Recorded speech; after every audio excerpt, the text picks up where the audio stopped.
You track your sleep, your macros, your training routine, your investments. You've optimized every system in your life outside of the system that's running everything underneath, your mind. And here's the belief that's quietly running you in the background, that your edge comes from pressure. If you ever let yourself relax or feel calm, suddenly you would lose all the drive and motivation that got you to the place that you're in. So what you do is when you run into a wall, instead of walking around it with new strategies, you just try to push past it and force yourself with discipline. My name is Ege, and I've been helping engineers, accountants, consultants, and entrepreneurs turn their minds into their biggest ally and unlock a new level of performance where you don't have to sacrifice your peace. What I learned in my experience helping hundreds of men is the calmest men in the room aren't the ones with the least drive, right?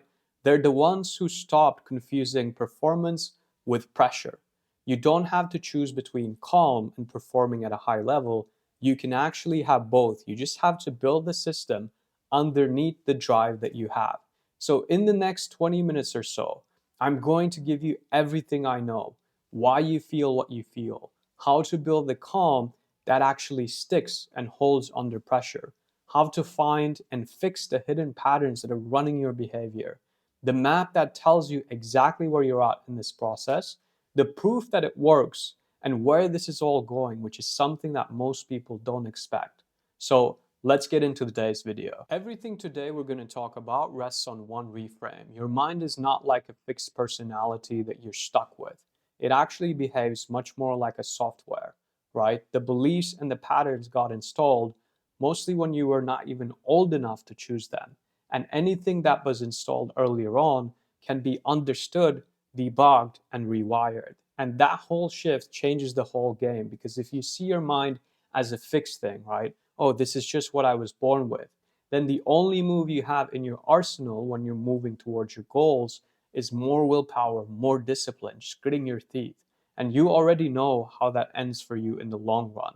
You can't think your way out of a problem that your own thinking created, because you end up building the same version or building a more sophisticated version of the same loop. And the thing is, when you try to force yourself towards your goals with using toughness, it works up to a certain level. Then eventually it just snaps, right? But when you have a regulated system, it's not like you become emotionless. You're able to bend and absorb and hold with the chaos of life. And that's the real thing you're after, right? You don't want your life to get easier. You want yourself to become more capable. So you don't want to be a man who feels nothing. You want to become the man whose system doesn't collapse when he's able to feel everything and act under pressure. So we're not going to make you emotionless, make you harder. We're going to build the system underneath. And it all starts with the three systems that create every feeling that you experience, right? So let's get into it. Everything you feel, boom, there we go. Everything you feel is one of the three systems switching on. This is from Paul Gilbert, the founder of compassion focused therapy. And this is the clearest map I know to understand why it's actually not good to be self critical and why it's amazing to feel yourself from a place of self compassion. So once you can name which system you're in, you can slowly stop being run by that system. The first system is the threat system, right? This is the alarm, like alarm, boom, boom, boom, alarm bells ringing. And this is when you feel fear, anxiety, shame. And the core thing about the threat system is the threat system reacts to your own negative self-talk exactly like it's an attack from the outside. So in this system, there's no difference between you talking to yourself and calling yourself, oh, I'm so stupid, I'm such an idiot, why did you do that? And you being around a lion in a safari in Africa, right? So your nervous system doesn't really know you're talking to yourself, and it just registers threat. So in real life, this is the 2 a.m. spiral where you look back at the things you did throughout your day and you think, oh my God, I shouldn't have done that, or I should have done this instead, and all of this stuff. It's the tight chest before maybe when you speak to someone you like at the coffee shop, right? So this is not a weakness in your personality. This is an alarm system that's just doing its job. And the thing about this system is it would The threat system would rather sound 10 false alarms than miss one real threat. So it's a little bit paranoid, which is why you act paranoid if you're stuck in the system. The second system is the drive system. This is a system that's actually pretty glorified in our society. This is the chaser, when you just want more status, more wins, more money, better fitness, reaching your goals. And this is a system that a lot of high performers actually live in. It's incredibly useful, but there's still a design flaw that most people forget about. The drive system is built to want, right? It's not built to be satisfied. So when you hit your next win, it never quite makes you happy in a way that you thought it would. Maybe you get the promotion, maybe you have the big launch as an entrepreneur, or maybe you finally get into your dream relationship and it feels amazing for maybe a few hours, a few weeks, maybe sometimes a month, but eventually you just feel oddly flat. And that's not because you're ungrateful, that's actually your drive system doing exactly what it was built to do. So the third system, which is underdeveloped in most people and especially high performers, is the soothing system. This is when you're in a space of calm and you can rest, feel connected to people, feel safe. Because, and this system is important because only the soothing system can regulate the other systems. So you can think of this as the brake in your car, right? And most analytical men who are high performing have quietly let this system go completely silent. So it's almost like they've got the Ferrari engine of the drive system and the threat alarm that's super active and no brakes, right? So it's like we're going 100 miles an hour, maybe even more, and there's all these like noises that are coming in our car, but we can't brake. It's not a good place to be. So here's the whole problem in one picture. High performance bounce between the threat system and the drive system all day, and the soothing system is completely underdeveloped. That's why a life that looks flawless on paper, a life that looks, oh my God, this is great, and maybe a life that your younger self wanted can still feel empty and exhausting.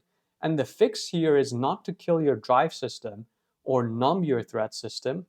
The men who progressed didn't really do that. They actually rebuilt the brake, which is the soothing system.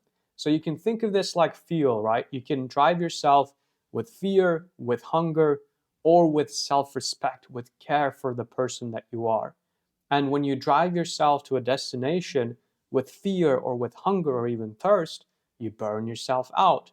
But when you go with inspiration, with, um, with calm, with your potential, you don't really burn out. So the first move is rebuilding the soothing system. But that raises the obvious question, which is how do we do that? Well, that's the foundation that everything else sits on. So let's get into it, right? When it comes to the soothing system, the core idea you want to have is this. You grow the soothing system by building one specific inner voice. I call it the unconditional loving witness. If you find that a little bit more hippie, what you can use is this, right? The fastest way to understand is the difference between a great coach and a harsh judge looking at the same mistake. So if we look at the graphic here, right, the harsh judge will say, you're behind. You should have known better. What is wrong with you? The judge takes the mistake and makes it mean something about you. And remember what we just learned, right? The threat system sees the judge as an attack, so the alarm in your head keeps ringing, and you end up trying to fix yourself from a state of threat, but that's almost like trying to perform a surgery during an earthquake. It's impossible. Whereas the great coach looks at the same mistake and he can register, okay, this happened. Maybe it was a mistake. Maybe it wasn't the best course of action. I'm still on your side. Let's look at this, learn from it, and go again. So the coach has the same standards. He has the same level of discernment and honesty about what went wrong. But there is no attack. So that means your nervous system can be in soothing mode and be in a state where it can actually learn. And this unconditional loving witness, the great coach we spoke about, has three traits that we want to pay attention to, right? It never judges your behavior, trait number one. It accepts however you feel or act right now. Again, it's not an excuse to hurt other people, but we're not resisting the feelings that are coming up and saying, oh, it's bad that I'm feeling sad right now. It's bad that I'm angry. We're not judging our own feelings. And lastly, it always assumes your best intention. Carl Rogers, who's the founder of relationship oriented therapy, actually found this, right? That people change the fastest not when they're judged, but when they feel fully accepted. So, this is the same principle we're using, backed by scientific research. Now, here's why this is the foundation. And I mean that pretty literally.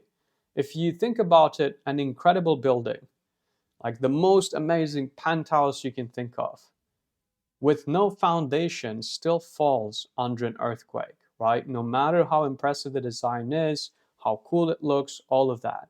So every fancy technique you learn, every hack, every framework is empty without the unconditional loving witness underneath it. This is the actual reason most driven men never build calm that actually holds under pressure. They just keep adding floors to a building with no foundation. And here's a warning, because a lot of analytical men get this wrong. This isn't positive thinking. This isn't affirmations. This isn't a phrase that you just repeat in your head. You cannot talk your threat system down with a better argument. It's a felt skill that you built in your body, in your emotions, through meditation, slowing down, and practicing this state. So, understanding the loving witness and being able to access it in the moment are two completely different things. And only consistent state practice actually closes that gap. And once you have even a little bit of that foundation, you can look at the patterns underneath, the patterns, the beliefs that are running your life. And there are only three kinds, no matter what you're dealing with. But before I talk about that, just a quick pause. If you're still here and you're enjoying this, right, please subscribe, because I help analytical men turn their minds into their biggest asset instead of a liability. And I release videos like this multiple times a week, every week, and I hope you'll enjoy them. So let's get into it, right? The three patterns. There are three kinds of shadow. Every pattern, every sensation, every belief you get stuck in just maps to three types of shadow. And this is more important than it originally sounds, because each type of shadow has a slightly different fix. And if you use the wrong fix, it can actually make your problem worse. This is why a lot of people go to therapy, but they get stuck, right? This is where most self-help fails. It gives people, or it gives everyone, the same generic advice for completely different problems. The first type of faulty mental program, or shadow, depending on how you want to say it, is introjection. It's a belief you swallowed whole from someone else, a parent, a teacher, the culture, and you decided that this was your belief now. You can think of this like a Trojan horse that entered your system secretly, and now you don't even know it's there. Some common interjects can sound like, I have to earn rest. Earning money has to be hard. Love is only something I get if I perform, right? And to spot and interject, you can ask yourself, when I get that thought, whose voice is that really? Because it usually isn't yours. And once you find your interject, because you weren't born with it, you can just release it. You can trace it back to where it was installed in your life, the core memory, and you just give it back. If you want, you can say, this belief was never mine, it was handed to me, and return it back to the person it came from. And after doing calls like this with hundreds of guys, I've seen them feel like there's a weight that came off their shoulders, right? So this isn't just something that affects your thinking, it can affect your whole experience of day-to-day life.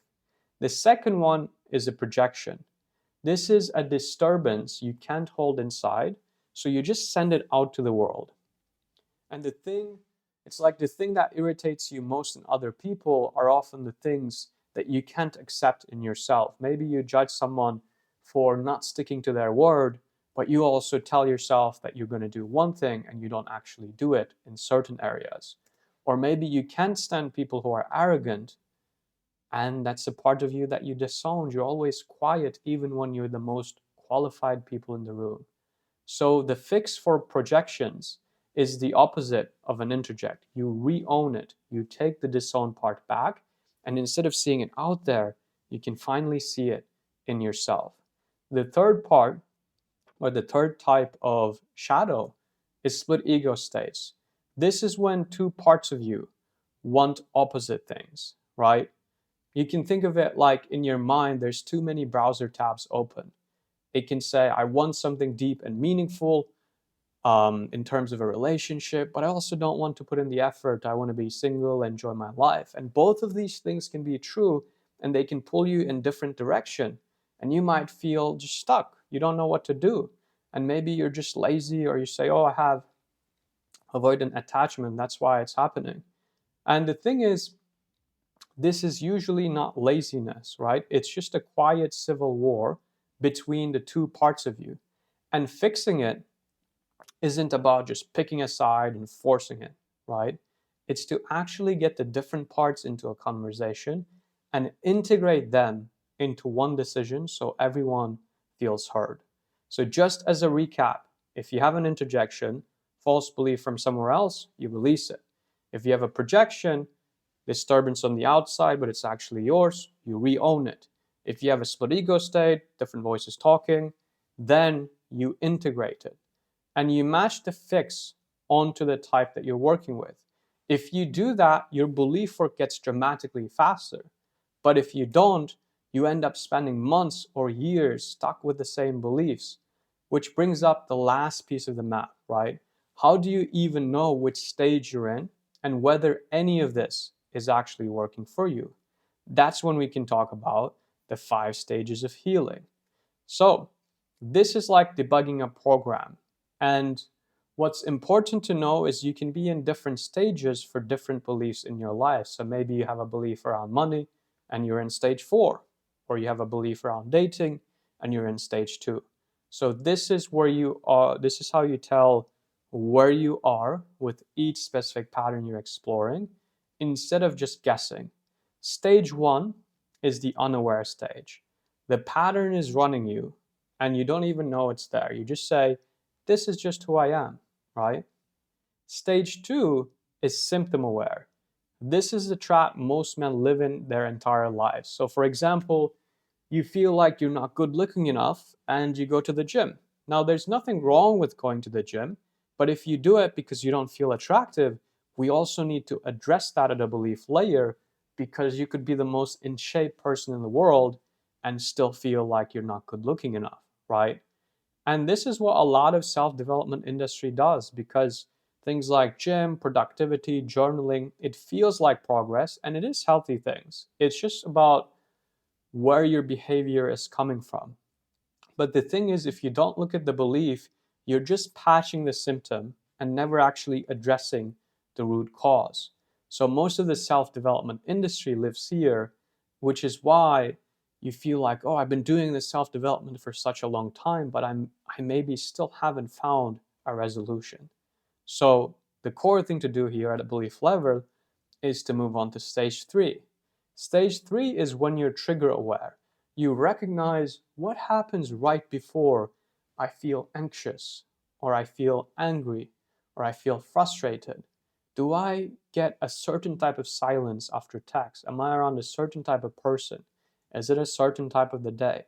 You can think of this as like you've identified in your program, in your mental program, which function the problem is happening in, right? Then we move on to stage 4, which is the most important stage, in my opinion. You realize whatever event of life you're experiencing, there is someone in this world who can experience that without getting disturbed at all. So the disturbance is not the other person, it's the story you create in your mind. You're constructing it. This is like turning on your mental debugger and stepping through your reasoning line by line. And the thing is, this is where you need the unconditional loving witness, because if you run the debugger and you look at it with a harsh judge, every single thing, every single thought you find becomes another stick to just beat yourself with. So without the unconditional loving witness, the soothing system built, stage 4 just turns into a self-attack. But with this skill built, it just becomes an inspection that produces a lot of clarity in your life.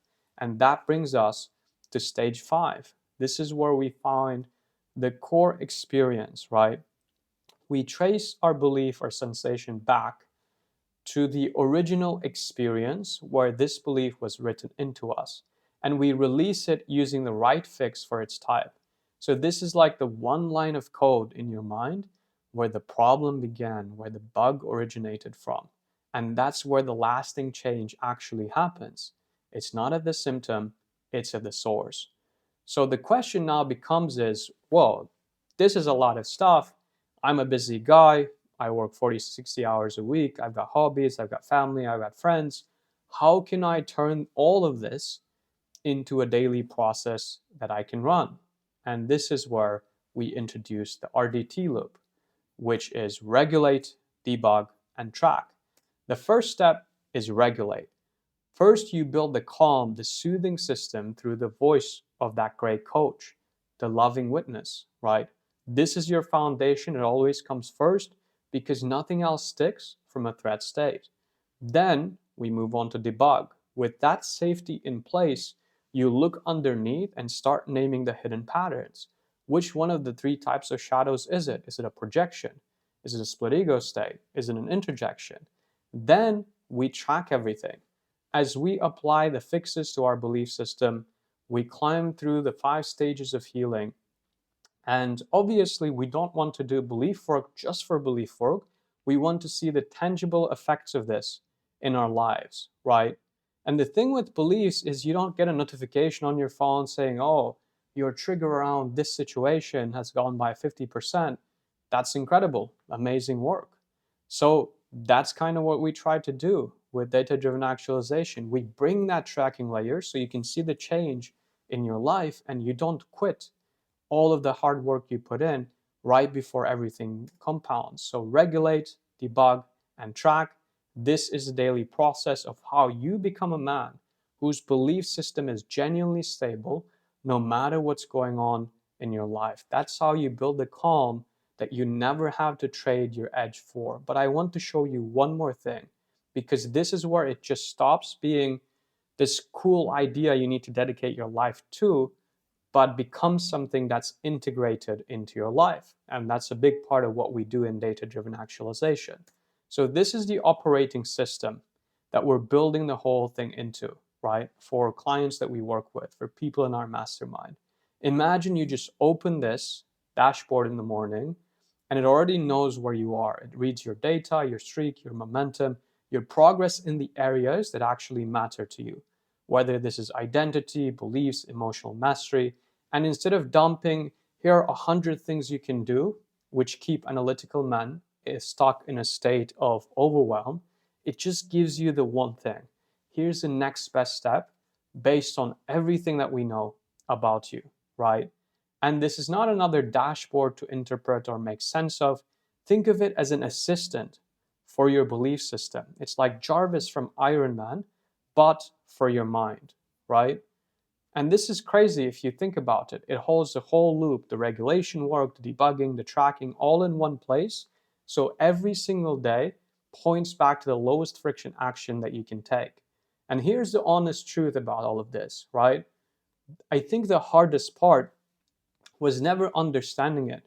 You watch this video, you probably understand at some level. You can rewatch as many times as you want until you fully get it. But the hardest part is re-entering this loop, this process, day after day, when you have other things to do in your life, when the old patterns get comfortable again and come back in your life. So we built the thing that removes that friction. The mind, finally, with an operating system that's as sincere as the one you would use for any other goal that you care about, or the one you would want someone you deeply cared about to have. And before we wrap this up, I want to show you that what we built isn't just theory, it's something we've been working on for the past few years, right? And it's already made a massive difference in people's lives. I had a mechanical engineer who ran this process for a year, and his mood went from a 3 out of 10 to 7.9. His negative habits stopped by 96%, not through more discipline, but through a regulated system he could actually run. Another man moved from a mood of 6 to 7.6 and put himself in 19 new social situations in a single month. This is the same loop, just running it over and over again, starting with a month and moving into a year. So let's bring this all the way home. Let's do a quick recap, right? This was never about going soft. Finding calm was never about going soft. It was never about losing your edge. This is the one system you never optimized, your mind, finally built to run as well as everything else you've engineered, using the regulate, debug, track process. You build the foundation, you fix your patterns, you do it at the source, and you stabilize that new state so everything compounds. So if you don't want to build this alone or guess where to start, there's a link in description to book a call with me. On that call, we take the one thing that keeps getting to you, maybe a pattern that keeps repeating in your relationships, in your career, anything that's holding you back, and we rewire it together live. You'll leave the call knowing the belief underneath it, where it came from, probably having it rewired, and if you want to go deeper from there, that's the way into the 30-day U 2.0 accelerator with the system, the coaching, the curriculum, and the software that I just showed you. So you've got the entire blueprint now. And most people will watch this and then move on with their life. Very few of you will actually build a system for their own lives. So I hope you're one of the few. Thanks for watching. I hope this serves you, and I will see you in the next video.